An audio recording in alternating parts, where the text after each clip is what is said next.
Jujur ya, saya sendiri tuh belum pernah nyobain nasi ulam. Tapi katanya, kata abang ini, nasi ulam itu kurang lebih sama lah dengan nasi uduk, nasi liwet. Cuman taste-nya dan juga isiannya tuh memang agak beragam ya. Nah, ini dia informasi lengkapnya tentang nasi ulam. Nasi ulam dan nasi uduk sama-sama merupakan sajian nasi yang gurih ya. Bedanya nasi uduk dimasak dengan santan kelapa, sedangkan nasi ulam adalah nasi putih yang dibaur dengan serundeng kelapa. Secara umum nasi ulam disajikan dalam dua cara, kering dan basah. Yang basah memakai guyuran kuah semur. Nah, itu tadi informasi jelas tentang asal-usul dari nasi ulam itu sendiri. Sekarang komposisinya. Komposisinya memang berbeda ya dan jelas banyak sekali lauk dan juga pauk yang ada di dalam nasi ulam. Ini dia. Nasi ulam dan nasi uduk sama-sama merupakan sajian nasi yang gurih. Bedanya nasi uduk dimasak dengan santan kelapa, sedangkan nasi ulam adalah nasi putih yang dibaur dengan serundeng kelapa. Secara umum nasi ulam disajikan dalam dua cara, kering dan basah. Yang basah memakai guyuran kuah semur. Nasi ulam ini terkenal dengan makanan khas dari Betawi. Tapi konon Tangerang dianggap sebagai tempat lahirnya nasi ulam. Awalnya banyak dijajakan di kalangan peranakan Indonesia dan China. Jadi dulunya pedagang nasi ulam mendorong gerobak dari Tangerang menuju Glodok.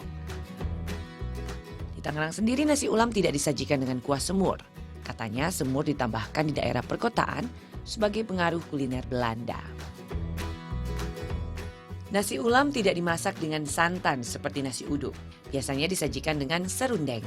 Lauk utamanya seperti bihun goreng, irisan telur dadar, cincangan kacang tanah, dan tentu saja kuah semur. Ada lauk lain juga, misalnya kayak tempe, tahu goreng, dendeng sapi, empal, ada juga perkedel kentang. Salah satu bahan yang nggak boleh sama sekali terlupakan di dalam nasi ulam itu adalah serundeng. Nah, Om Mobi nih kesayangan aku punya tips nih. Bagaimana kita membuat serundeng di rumah? Ini dia. Setelah Mbak Ogi memberitahu kami kalau nasi ulam itu punya ciri khas, yaitu pakai selendang. Maksud kami pakai serundeng. Kami ingin memberitahu Anda cara membuat serundeng di rumah. Beginilah caranya. Siapkan kelapa parut. Sesuai namanya, kelapa yang diparut. 3 lembar daun salam. Lengkuas secukupnya. 2 sendok gula pasir dan garam secukupnya. Untuk urusan garam ini, kalau kebanyakan nanti bisa disangka minta kawin. Lalu haluskan bumbu yang terdiri dari 2 cm kunyit, setengah sendok teh ketumbar, 2 siung bawang putih, dan 3 butir bawang merah.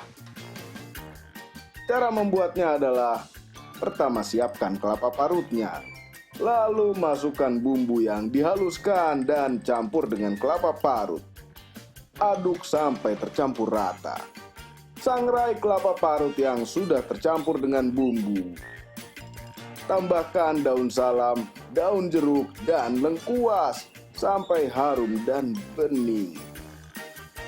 Masukkan gula dan garam. Aduk rata sampai matang. Ini kalau belum matang jangan berhenti mengaduk, anggap saja olahraga. Siapa tahu bisa ngecilin tangan walaupun cuma sebelah. Dan serundeng siap disajikan. Kalau membuat serundeng pasti butuh kelapa parut. Ada satu kelemahan dari suatu kelapa parut, yaitu mudah basi. Apalagi kalau Anda biarkan di suhu ruang dalam waktu yang lama. Perlu perlakuan khusus agar kelapa yang sudah diparut ini tidak cepat basi. Berikut ini adalah tambahan tips untuk menyimpan kelapa parut agar tahan lama. Pertama, siapkan kelapa yang sudah diparut.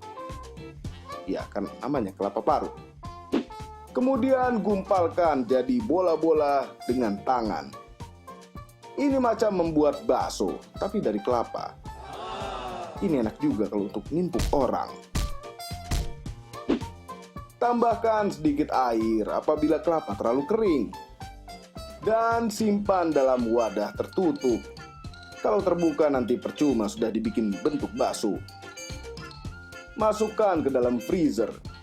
Parutan kelapa yang di freezer bisa bertahan 2-3 bulan. Luar biasa, ini cukup lama sekali. Bisa-bisa Anda lupa menyimpan kelapa parut. Bentuknya yang serupa bulatan ini memudahkan Anda dalam mentakar dalam jumlah yang kecil. Ini jadi bikin pengen makan bakso. Tidak ada hubungan dengan kelapa parut. Semoga bermanfaat dan terima kasih telah menonton.